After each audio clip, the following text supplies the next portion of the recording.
আজকে আমরা যে বিষয়টি নিয়ে আলোচনা করব সেটি হচ্ছে ফোর্থ সেমিস্টারের অন্তর্গত 1.4.10 মধ্যে একটি বিষয় কারিকুলার অ্যাডাপ্টেশনস অর্থাৎ পাঠ্যক্রমের অভিযোজন। পাঠ্যক্রমের অভিযোজন বলার আগে বলা দরকার বা বোঝা প্রয়োজন যে পাঠ্যক্রম বলতে কী বোঝানো হয়।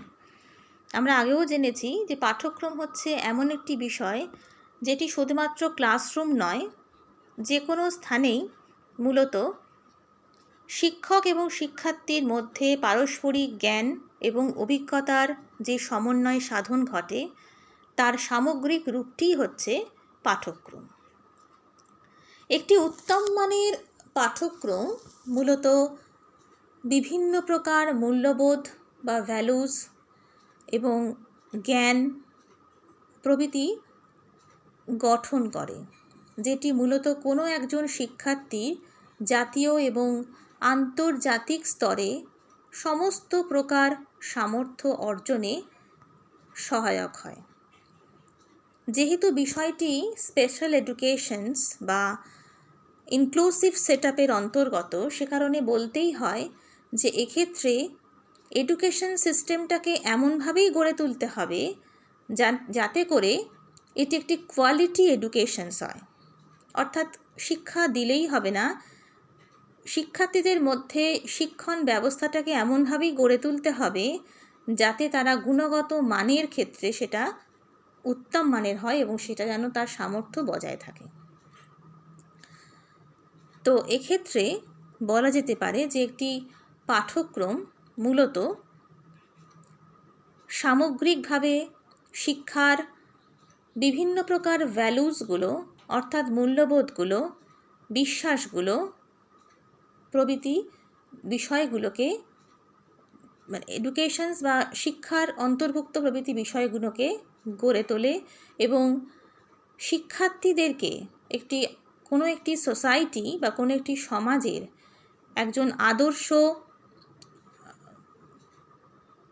শিক্ষার্থী রূপে গড়ে তুলতে সাহায্য করছে পাঠ্যক্রম। তো এই পাঠ্যক্রমের অ্যাডাপ্টেশনস অর্থাৎ অভিযোজন বিষয়টার কেনই বা এত প্রয়োজন হয়ে পড়ল? পাঠ্যক্রমের প্রয়োজনীয়তা খুবই গুরুত্বপূর্ণ, কারণ পাঠ্যক্রমে একটি সঠিক উপায় টিচিং লার্নিং প্রসেসটাকে এগিয়ে নিয়ে যেতে সাহায্য করে। তবে এখানে বলা যেতে পারে যে ইনক্লুসিভ সেটআপে কিন্তু শিক্ষার্থীরা নর্মাল বা রেগুলার ক্লাসের মধ্যে ক্লাস করতে বা শিক্ষা গ্রহণ করতে ততটা কিন্তু মোটিভেট হয় না। সুতরাং কারিকুলাম সিস্টেমটাকে এমনভাবেই অভিযোজিত করতে হবে, তার অভিযোজন এমনভাবেই ঘটাতে হবে যাতে করে সমস্ত শিক্ষার্থীরা খুব সহজেই তাদের লার্নিং গোলসগুলোকে পূরণ করতে পারে এবং সঠিক আউটকামস যেন তারা পায়। এইভাবেই কারিকুলামটাকে গড়ে তুলতে হবে বা তৈরি করতে হবে, যার মাধ্যমে তারা কিন্তু এই শিক্ষণ প্রক্রিয়াতে আরও নতুন করে মোটিভেট হবে এবং শিক্ষণ প্রক্রিয়া অংশগ্রহণে তৎপর হবে। এবার বলা যেতে পারে যে কারিকুলাম অ্যাডাপ্টেশনসের ক্ষেত্রে মূল দুটি প্রসেস রয়েছে। নাম্বার 1 অ্যাকোমোডেশনস এবং নাম্বার 2 মডিফিকেশনস। অ্যাকোমোডেশনসের বাংলা অর্থ আমরা জেনেছি এর আগেই, যখন আমরা পিয়াজের থিওরি পড়েছিলাম তখন এই অ্যাকোমোডেশন শব্দটা কিন্তু একবার পেয়েছিলাম, যার মূল অর্থ হচ্ছে সহযোজন। সেখানেই আমরা পেয়েছি যে সহযোজন বলতে কি বোঝানো হয়। সহযোজন হচ্ছে মূলত আমরা সারাদিন যে সমস্ত বিষয়গুলো সম্পর্কে নতুন নতুন জ্ঞান, তথ্য, ধারণা এবং নিজেদের চিন্তা ভাবনাগুলো যে আহরণ করি, সেইগুলোকে নিজেদের প্রয়োজন মতন পরিবর্তন ঘটিয়ে নিয়ে স্কিমার মধ্যে সংযুক্ত করাকেই বলা হচ্ছে সহযোজন। তো সেই সহযোজন বিষয়টা তখন আমরা স্কিমা থিওরিতে বা স্কিমার ক্ষেত্রে বা পিয়াজের থিওরির ক্ষেত্রে যেমন পড়েছিলাম, এই কারিকুলাম অ্যাডাপ্টেশনসের ক্ষেত্রেও তার প্রয়োজন হয়ে পড়েছে। কারণ অ্যাকোমোডেশনস বা সহযোজন না থাকলে কিন্তু কারিকুলাম গঠিত হতে পারবে না। এখানে বিভিন্ন প্রকারের সহযোজনের কথা বলা হয়েছে। সেটা হতে পারে লার্নিং বাই ডুইং, সেটা হতে পারে ব্রেইল, সেটা হতে পারে ভিডিও, সেটা হতে পারে কোনো টেপ রেকর্ডার তার মাধ্যমে রেকর্ডিং, সেটা হতে পারে কোনো টকিং বোর্ডস বা টকিং বুকস, ডিফারেন্ট হতে পারে সেটা। তো এই বিষয়গুলোকে সেটা নির্ভর করছে কী ধরনের ডিসএবিলিটিস চিলড্রেনরা রয়েছে সেই ইনক্লুসিভ সেট আপের মধ্যে। এই হচ্ছে অ্যাকোমোডেশনস। দ্বিতীয়ত বলা হয়েছে মডিফিকেশনস বা যেটাকে আমরা বলি রূপান্তরকরণ। রূপান্তরকরণ কিন্তু বিভিন্নভাবেই করা যেতে পারে। সেটা অ্যাডিশনসের মাধ্যমেও করা যেতে পারে, আবার ডিলিশনের মাধ্যমেও করা যেতে পারে। অর্থাৎ কোন একটি কন্টেন্ট এরিয়া থেকে কোনো একটি পাঠ্যক্রম থেকে কোনো একটা কন্টেন্ট এরিয়াকে বাদ দিয়েও করতে পারি, আবার নতুন কোনো কন্টেন্ট এরিয়াকে যুক্ত করেও করতে পারি। এই যে বিষয়গুলো সবটাই কিন্তু মডিফিকেশনসের অন্তর্গত।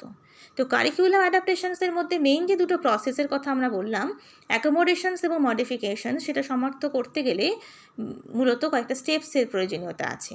তার মধ্যে প্রথম যে স্টেপসটার কথা আমরা বলি সেটি হচ্ছে অমিশন। অমিশন মানে যেটাকে আমরা সহজ ভাষায় বলি অমিট করা, অর্থাৎ পরিহার করা। যেহেতু এখানে মূলত ইনক্লুসিভ সেট আপ, ফলে বিভিন্ন প্রকার ডিসেবল চাইল্ডরাই কিন্তু ক্লাসরুমের মধ্যে থাকতেই পারে। সুতরাং তাদের কথা মাথায় রেখেই আমরা জানি এর মধ্যে স্টেট বা সেন্ট্রাল গভর্নমেন্ট তারা আমাদের যে থার্ড ল্যাঙ্গুয়েজ পড়ার, সাধারণত আমরা থার্ড ল্যাঙ্গুয়েজ পর্যন্ত পড়ে থাকি, তো সেক্ষেত্রে তারা বলেছেন যে থার্ড ল্যাঙ্গুয়েজ কিন্তু এদের ক্ষেত্রে পড়তে হবে না যারা এই ধরনের ডিসেবল চাইল্ড। অর্থাৎ তাদের কারিকুলাম সিস্টেমের থেকে কিন্তু থার্ড ল্যাঙ্গুয়েজকে পড়তে দেওয়া হয়নি বা থার্ড ল্যাঙ্গুয়েজকে পড়ার কথা বলা হয়নি। সেক্ষেত্রে তাদের খানিকটা সুবিধা দেওয়া হয়েছে, এখন একটা অ্যাডভান্টেজ দেওয়া হয়েছে। তো সেই ব্যাপারটাকেই বলা হয়েছে কিন্তু এখানে অমিশন করা, অর্থাৎ পরিহার করা। তাদের সুবিধার জন্য এই বিষয়টি করা হয়েছে, যাতে করে তারা তাদের সামর্থ্য মতন সমস্ত ল্যাঙ্গুয়েজকে পড়তে পারে এবং পরীক্ষা দিতে সমর্থ হয়। সেই জন্যই তাদের কারিকুলামের থেকে থার্ড ল্যাঙ্গুয়েজটা কিন্তু পড়তে বলা হয়েছে, যে থার্ড ল্যাঙ্গুয়েজটা কিন্তু কারিকুলামের থেকে অমিট করা হয়েছে। দ্বিতীয়ত বলতে পারি আমরা মূলত সাবস্টিটিউশনসের কথা।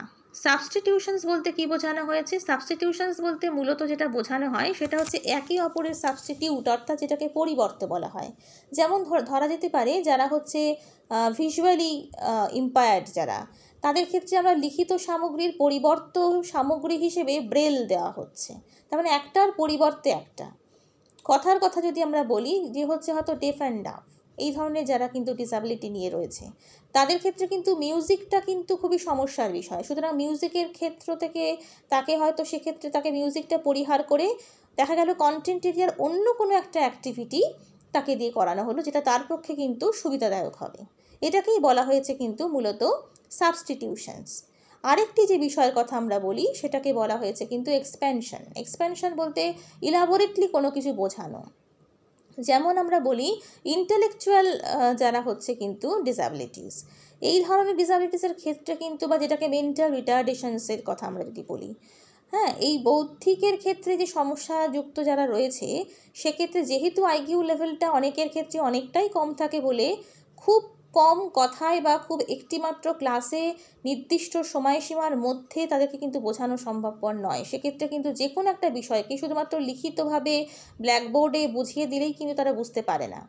বিষয়টাকে যতটা সম্ভব যদি আমরা তাকে রিয়ালভাবে বোঝানো হয় বা রিয়াল কনসেপ্টসের মাধ্যমে যদি বোঝানো যায়, তাহলে কিন্তু বিষয়টা তাদের কাছে অনেক বেশি বোধ্য হয়ে ওঠে।